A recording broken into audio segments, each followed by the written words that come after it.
What's going on, guys? It's your boy Billy Chuck coming at you with episode 11. In tonight's episode, we're going to conquer the metal band Pantera. Let's go.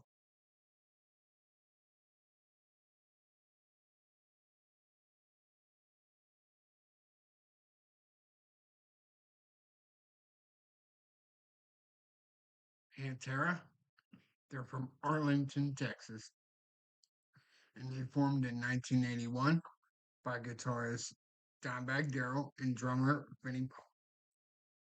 Currently, they're composed of vocalist Phil Anselmo, bassist Rex Brown, and touring musicians Zach Wild and Charlie Benante.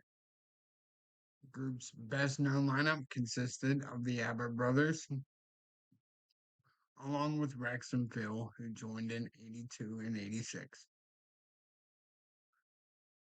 Pantera is credited for being part of the second wave of thrash metal from the from the late 80s to the early to mid 90s. Pantera is regarded as one of the most successful and influential bands in heavy metal history. Pantera has sold over 20 million records worldwide and has received 4 Grammy nominations. Um, they started out as a glam metal band, believe it or not, and Pantera released 3 albums in the mid 80s with lead vocalist Terry Glaze. The albums Metal Magic, Projects in the Jungle, and I Am the Night. With little success, uh, looking for a new and heavier sound, Pantera recruited Phil in '86 and released Power Metal. Now, Power Metal is just it gives you a hint of what was to come, right? Um, they secured a record deal with major label Atco that following year.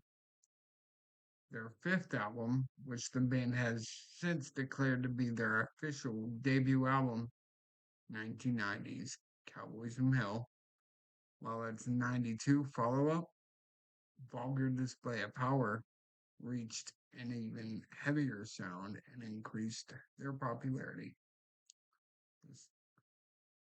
Their seventh studio album, Far Beyond Driven, was released in '94, and that debuted at #1 on the Billboard 200 chart. So, congrats. Tensions began when Phil, having severe back problems brought on by years of intense on-stage performances, he began growing distant from his bandmates in '95, eventually becoming addicted to heroin. And as a result of his pain issues, he almost died from an overdose in July of '96. These tensions resulted in recording sessions for the Great Southern Trendkill being recorded separately.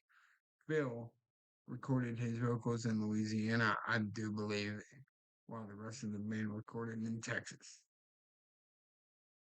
Pantera went on hiatus in 2001. That was I seen him in 2001 at Ozfest. Uh, but disputes led to the band breaking up in '03. The Dimebag and Vinny went on to form Damage Plan, while Phil worked on several side projects, including Down, which Rex joined as well. On December 8th, 2004, Dimebag was shot and killed on stage by a mentally unstable fan during a Damage Plan concert in Columbus, Ohio. Vinnie Paul went on to form Hell Yeah after his brother's death, and Vinnie died of a heart failure in 2018, leaving Rex and Phil as the only surviving members of the band's best known lineup. In July 2022, it was announced that Rex and Phil were reuniting in 2023 for Pantera's first tour in 22 years. Touring musicians Zach Wild and Charlie Benante filling in for Vinny and Don on guitar and drums. The new lineup played its first show in 21 years at the Hell in Heaven Festival in Mexico on December 2nd, 2022, and the band's tour will continue in 2024. Pantera's original logo, used during their glam metal era in the 80s, it was it was amateur at best. But any user, the band was originally named Gemini, then Eternity, before finally settling on Pantera. And it consisted of Vinnie Paul on drums, Dimebag on lead guitar. Well, back then he was Diamond Daryl, and Terry Glaze on rhythm guitar. The lineup was completed with two more members, lead vocalist Donnie Hart and bassist Tommy Bradford. He left the band, and Hart left the band, and Terry Glaze became the group's lead vocalist.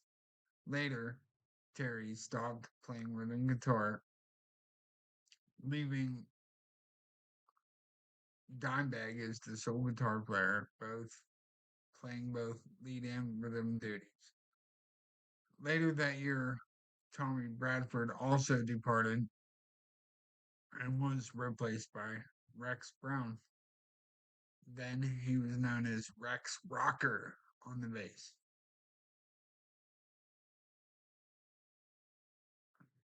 Pantera became an underground favorite, though its regional tours in this era never took them beyond Texas, Oklahoma, and Louisiana. The band began supporting fellow heavy metal glam metal acts such as Striper, Dawkins, and Quiet Riot. Pantera released their first studio album, Metal Magic, in 1983. Metal Magic was released on the band's record label of the same name and produced by Diamond and Vinny's dad, Jerry Abbott, and at Pantego Studios.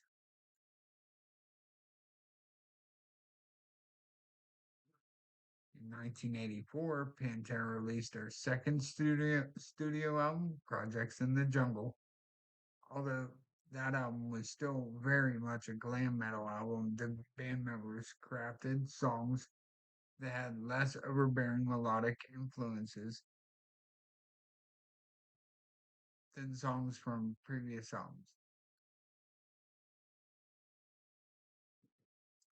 Another name change.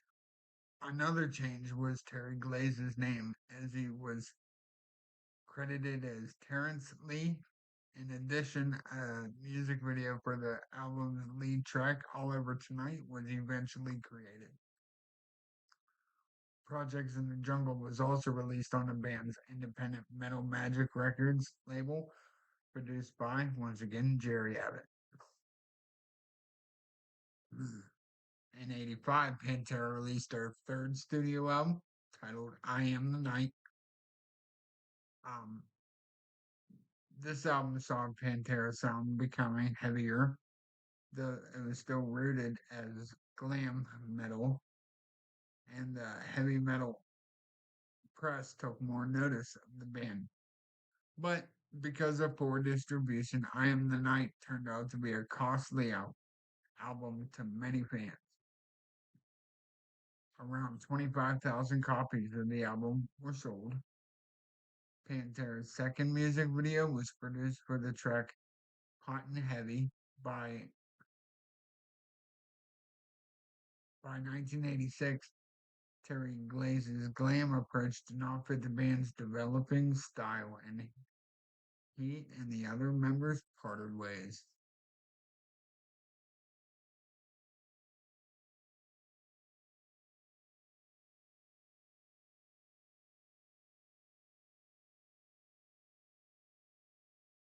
So Pantera began a search for a replacement singer.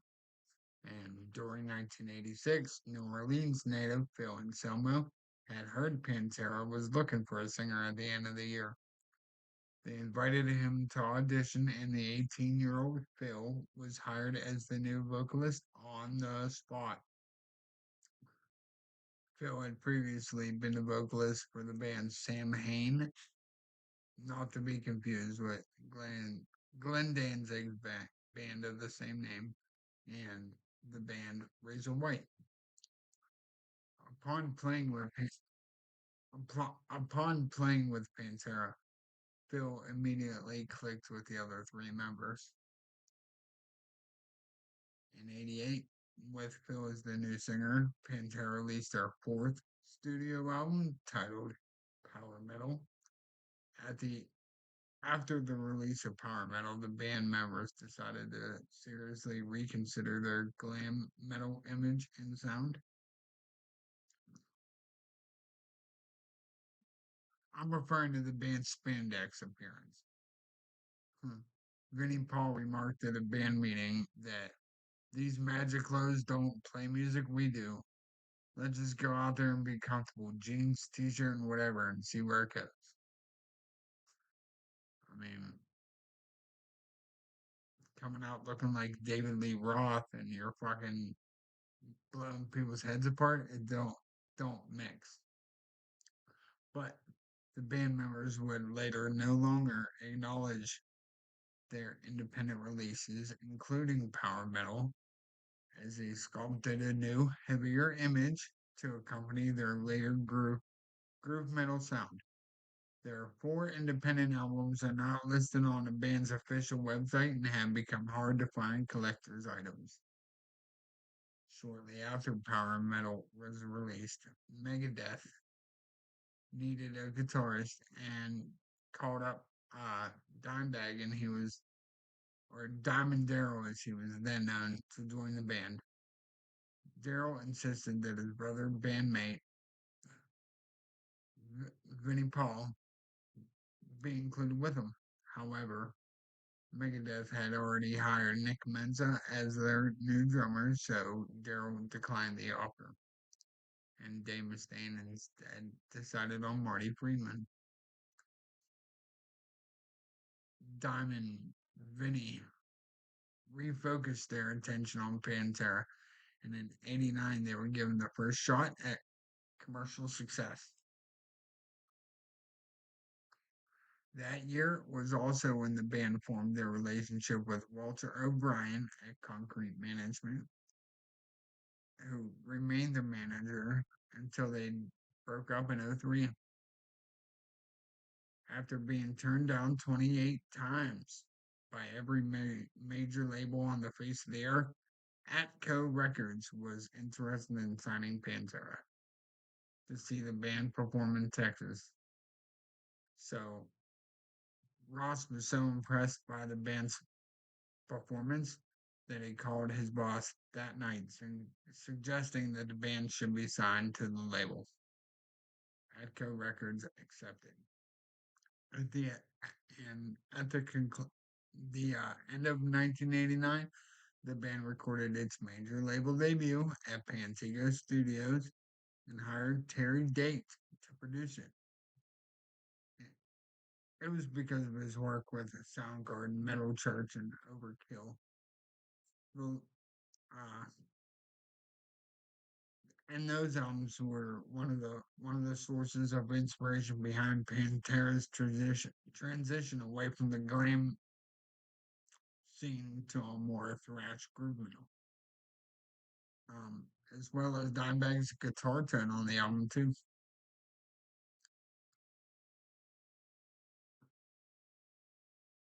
The band's later logo, used on all Pantera releases since Cowboys from Hell, is a much better logo. Hands down. What do you guys think? But they were looking for their first big breakthrough. Pantera released their fifth studio album, Cowboys from Hell, on July 24th, 1990. Now it was produced by Pantera and Terry Date.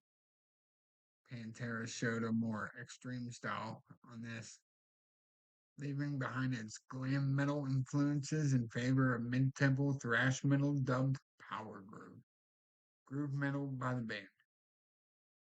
Although Phil still used some Rob Halford influenced vocals, he also adopted a more abrasive delivery. Dimebag's more complex guitar solos and guitar riffs, along with his Vinnie Paul's faster paced drum work, were evidence of the band's extreme transformation.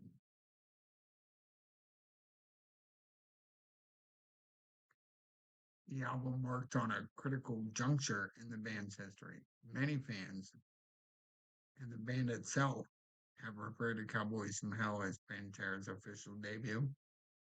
Cowboys from Hell included the track Cemetery Gates, fucking brutal 7 minute piece that focuses on death and religion, and the thrashing title track, which the title track, which gave the band members their nickname and asserted their personality and style. To promote the album, Pantera began the Cowboys from Hell tour by opening for thrash acts such as Exodus and Suicidal Tendencies.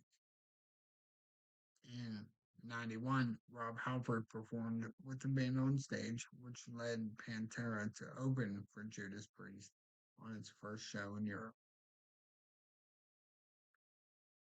In addition, Rob Halford collaborated with Pantera on the song Light Comes Out of Black, which was featured on the soundtrack to the film Buffy the Vampire Slayer, which also opened for other bands like Sepultura, Fate's Warning, Wrong, Mind Over 4, and Morbid Angel. And Pantera also co-headlined a North American tour with Ref Child America. The band eventually landed a billing for Monsters in Moscow with AC/DC and Metallica in September 91, where they played to a crowd of over 500,000. In attendance to celebrate the new freedom of performing Western music in the Soviet Union shortly before its downfall. 3 months later, the band was often found at the Dallas club, it was called the Basement, where the band shot the videos for Cowboys from Hell and Psycho Holiday. Pantera's 2006 home video compilation, Three Vulgar Home Videos. They call it Three Vulgar Videos from Hell. It features performances of Primal Concrete Sledge and Cowboys from Hell, Domination, and Psycho Holiday, the show in Moscow.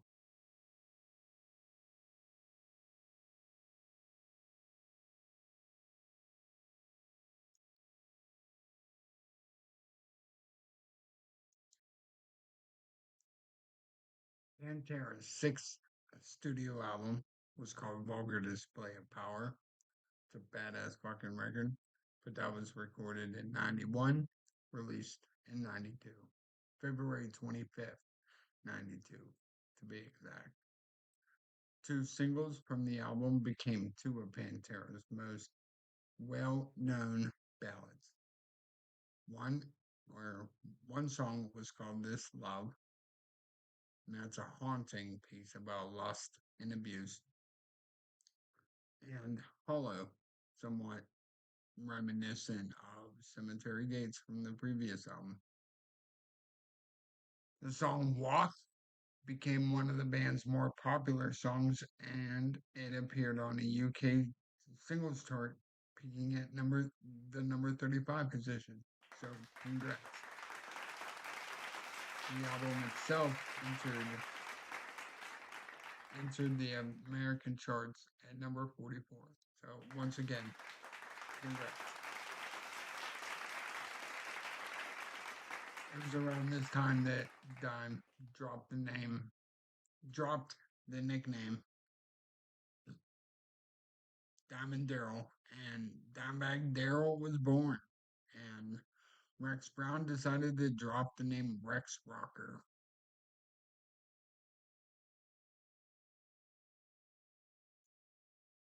Pantera released their seventh studio album, Far Beyond Driven, on March 22nd, 94. That album debuted at number one in both the United States and Australian album charts. So congrats.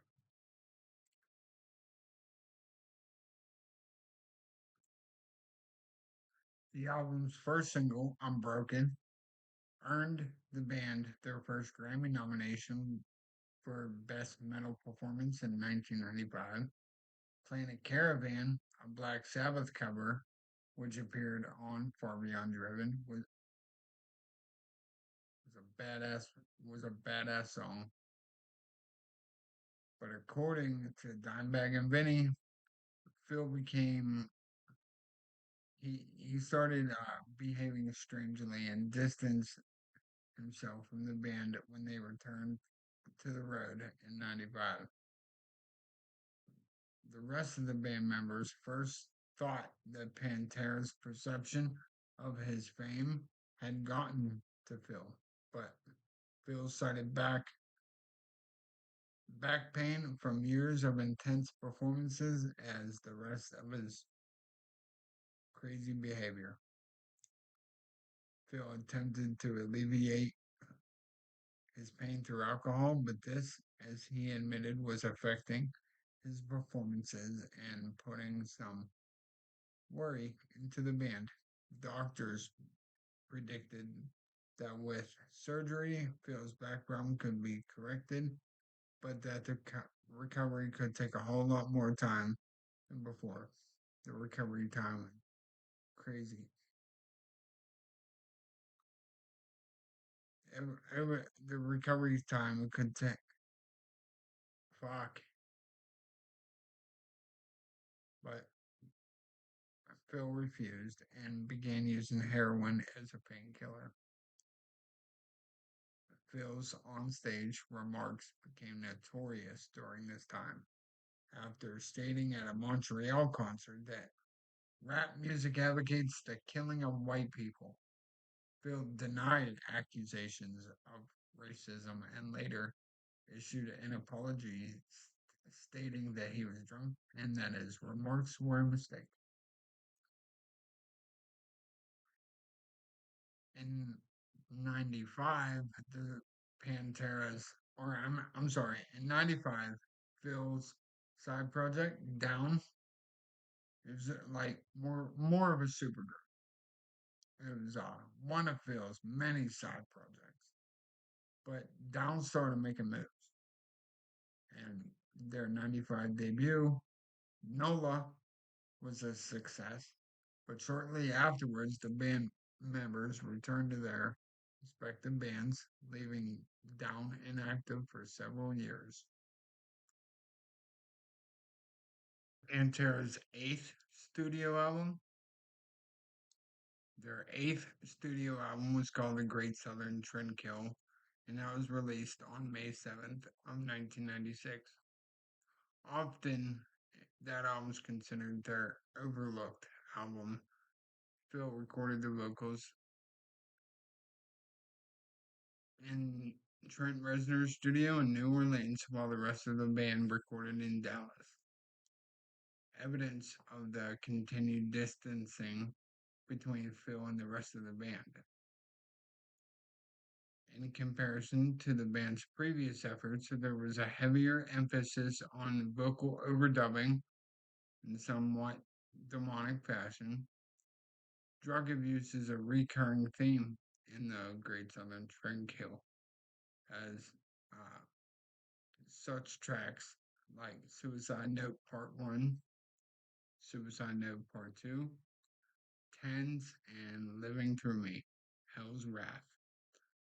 Drag the Waters became the album's only music video. The album's other single, Floods, reached acclaim largely because of Dimebag's complex guitar solo in the song.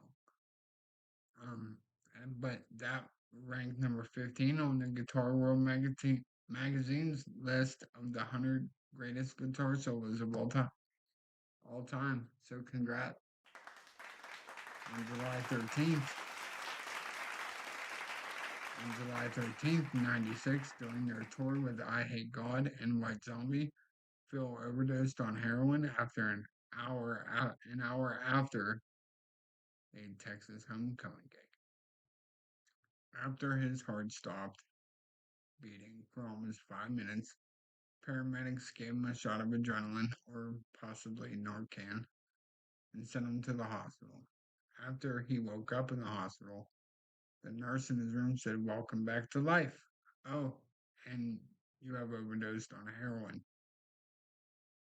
Phil apologized to his bandmates the next night and said he would quit using drugs. The revelation of heroin use came as a shock to Dime and Vinny, who were embarrassed by Phil's actions. And that's according to Rita Haney, Dime's girlfriend. Phil said that he relapsed twice after this and was overcome with guilt. Pantera recorded their ninth and final studio album with Phil, and that album was called Reinventing the Steel on March 21st, 2000. The album debuted at number 4 on the Billboard charts, included two singles, Revolution is My Name and Goddamn Electric, the latter of which a Kerry King outro solo recorded backstage in one take.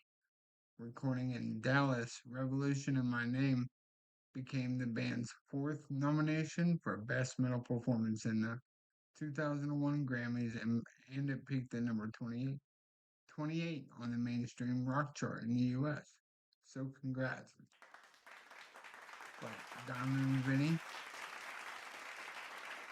Vinny officially disbanded Pantera in November of 03, the year when their Best Of compilation album was released. And when the two concluded that Phil had abandoned them and would not return. In July of 04, Vulgar Display of Power went double platinum, and the Great Southern Trendkill went platinum the next month.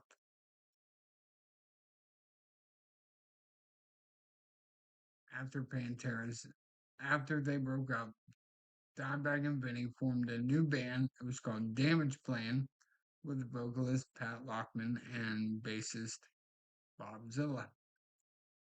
Damage Plan released their first and only studio album, Newfound Power, on February 10th, 2004.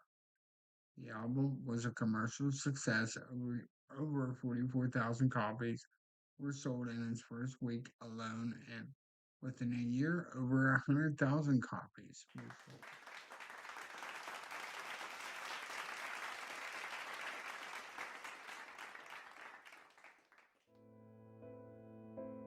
December 8th, day in metal, right here. On December 8th, 2004, less than a minute into the first song of a Damage Plan show at the Al Rosso Villa in Columbus, Ohio, a 25-year-old man named Nathan Gale walked onto the stage with a gun, shooting and killing Dimebag Darrell.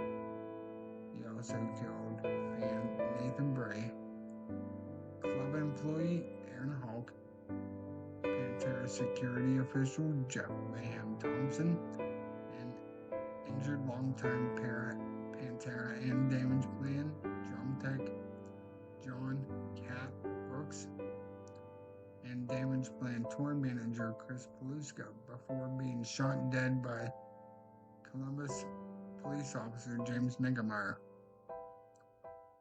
In a number of interviews, some of Nathan Gale's friends suggested that he claimed that he had written songs that were stolen by Pantera.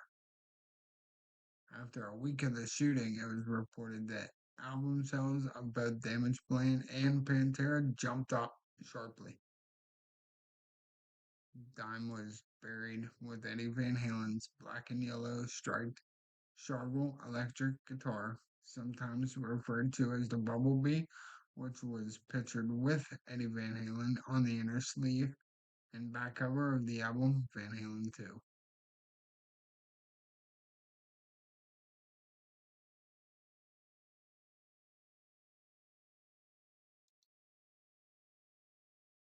All right, you guys, that's all I got for you. If you like what you seen, like what you heard, like spending some time with your boy Billy Chuck,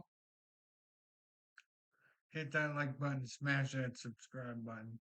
Leave me some comments. I don't care if you're a fucking asshole or not. Just show me some love. Peace.